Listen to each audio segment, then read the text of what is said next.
My husband was having an affair with my coworker for 2 years. I found out in the most humiliating way possible, and what happened next made me question every memory I had. Hi, I'm Jessica. I'm 32, and until 6 months ago, I thought I had the perfect marriage. Marcus and I met in college, got married at 25, and built what I believed was an unshakable life together.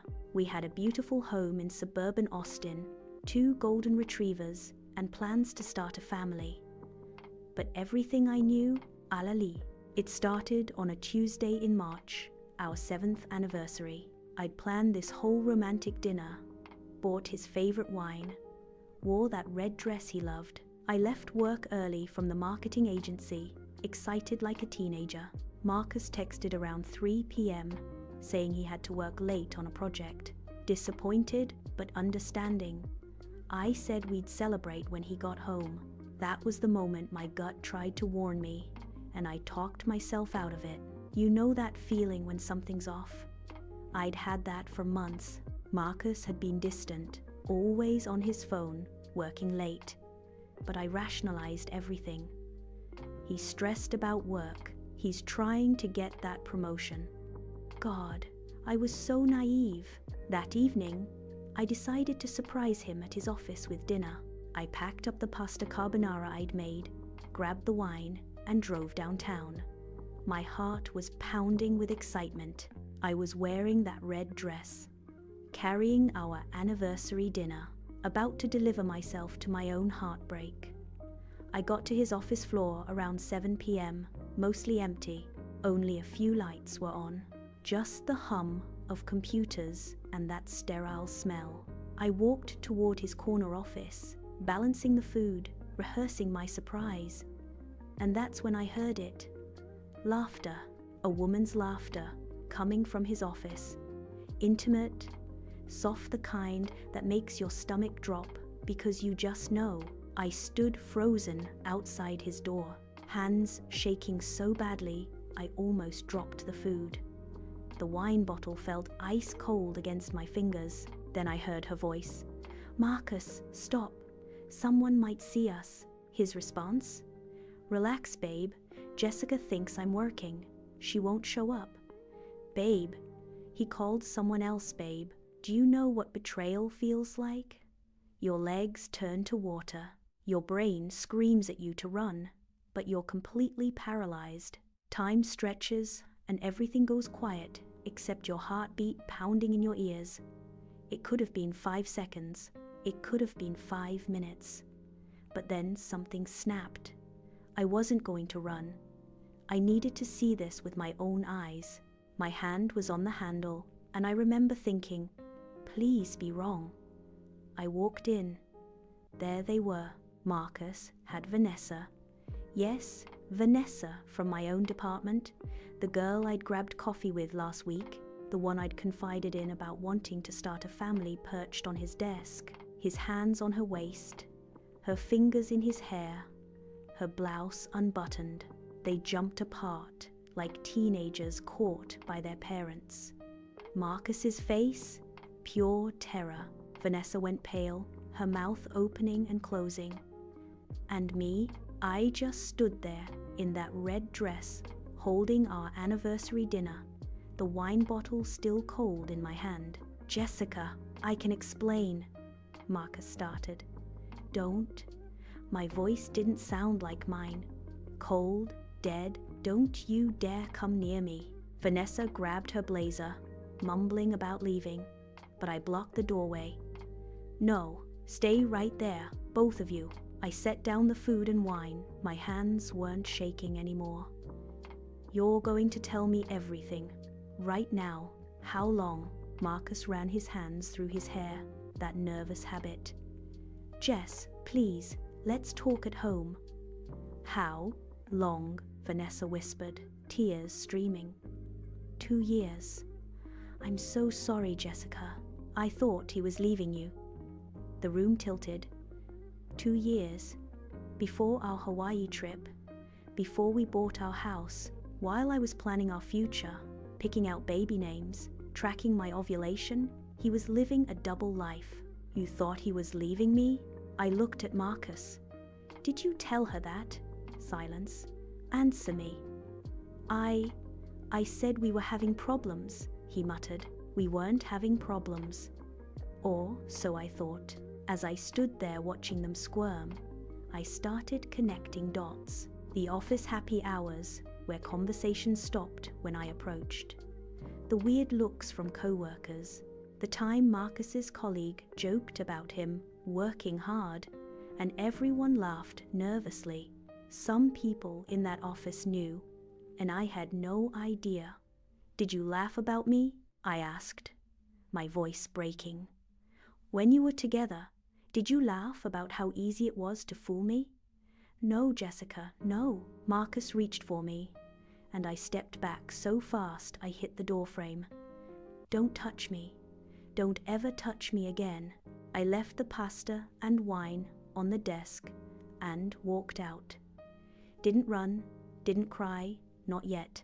I walked to my car with my head held high, even though inside I was shattered. The moment I sat in my driver's seat and closed the door, reality hit like a freight train. I screamed, full on, guttural screaming, until my throat was raw. I pounded the steering wheel until my hands hurt. The red dress felt suffocating.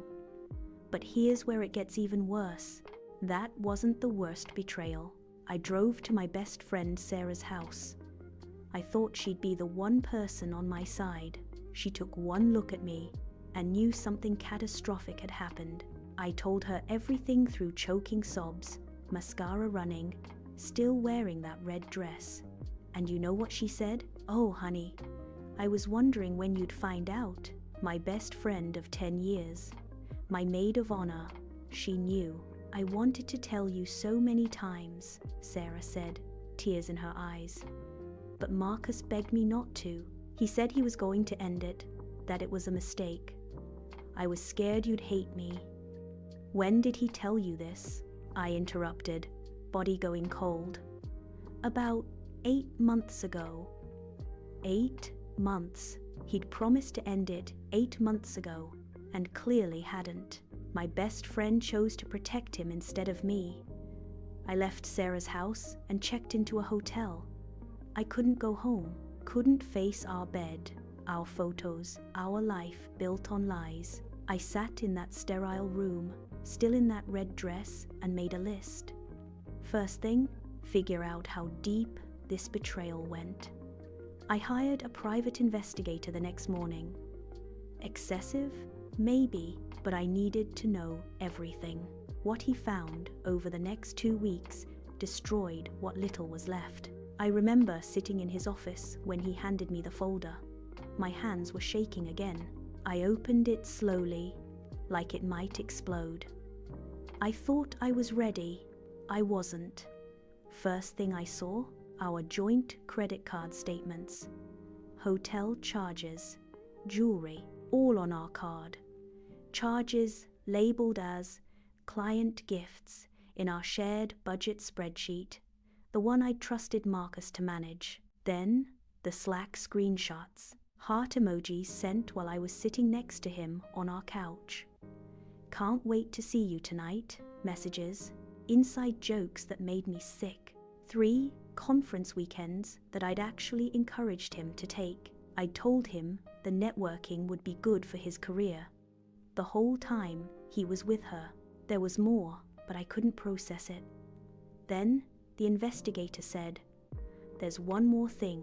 I didn't know a person could feel colder than that moment. But I did." He slid a receipt across the desk. Medical, from a men's health clinic, 18 months ago. Consultation, procedure, follow-up. I stared at the paper. The words weren't making sense. I read them again and again. "I don't understand," I whispered. "Your husband had a vasectomy," the investigator said gently. "1.5 years ago." The room went silent. I couldn't hear the investigator anymore. Just the blood rushing in my ears.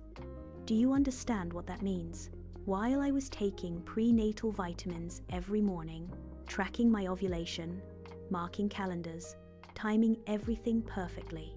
While I'd been to 3 different fertility specialists, had invasive tests done, cried in examination rooms, blamed my body for not working right, he knew. He knew it would never happen because he made sure of it. I barely made it to the bathroom before I got sick right there in the investigator's office. He'd sat there, held my hand through doctor's appointments, watched me cry when another month passed with no pregnancy, listened to me apologize for my broken body, and said nothing. When I finally confronted Marcus with all the evidence, because yes, he'd been blowing up my phone, showing up at the hotel, sending flowers, he broke down. His confession was worse than I imagined. He said he loved Vanessa. Not past tense, present tense. He'd wanted to leave me for over a year, but couldn't because he liked the stability I gave him, the house, the life, the appearance of normalcy. Vanessa didn't want kids, so he didn't either. He'd just been too much of a coward to tell me. "I do care about you, Jess," he said, like that made it better.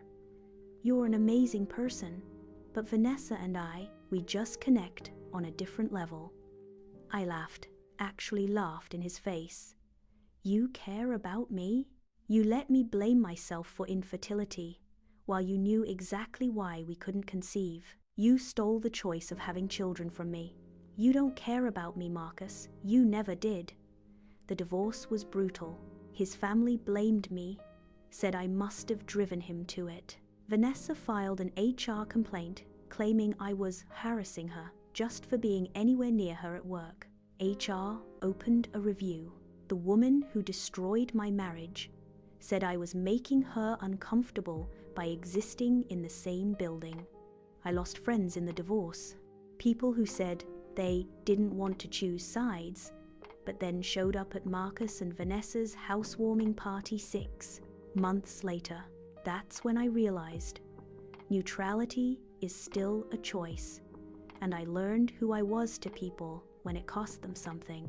They moved in together, into a downtown loft, half of what we'd built together gone. I watched it happen on paper, every asset divided, every memory assigned a dollar value. The betrayal didn't end with the divorce papers. Last month, I found out through Instagram that Vanessa is pregnant. Make of that what you will.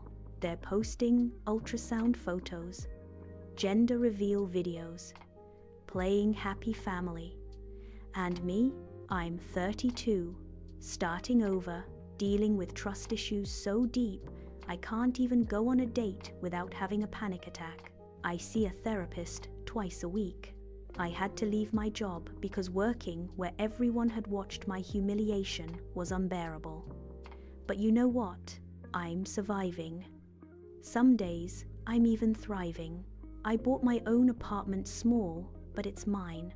I adopted a rescue cat named Phoenix because we're both rising from the ashes. I'm learning that my worth isn't tied to whether someone chooses me. The worst moments still come. When I'm at the grocery store and see a pregnant woman, when that song comes on the radio, when I wake up at 3 a.m. and remember that my entire marriage was a performance. People ask if I hate him. Honestly, I don't. Hate requires caring, and I've worked too hard to stop caring.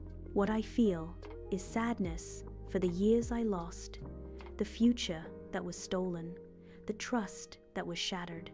But I also feel something else, relief, because staying with someone who could lie to your face for years, who could watch you suffer and say nothing, who could steal your dreams without remorse, that's not love, that's a prison.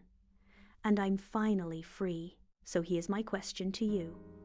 If your best friend knew your partner was cheating for 8 months and stayed quiet to protect themselves, could you ever forgive them? And which betrayal cuts deeper, the affair itself, or the secret vasectomy that stole your choice to become a parent? If you had to choose what's unforgivable, the affair, the friend's silence, or the stolen choice, let me know in the comments, because maybe my story can save someone else from wasting years on people who don't deserve them.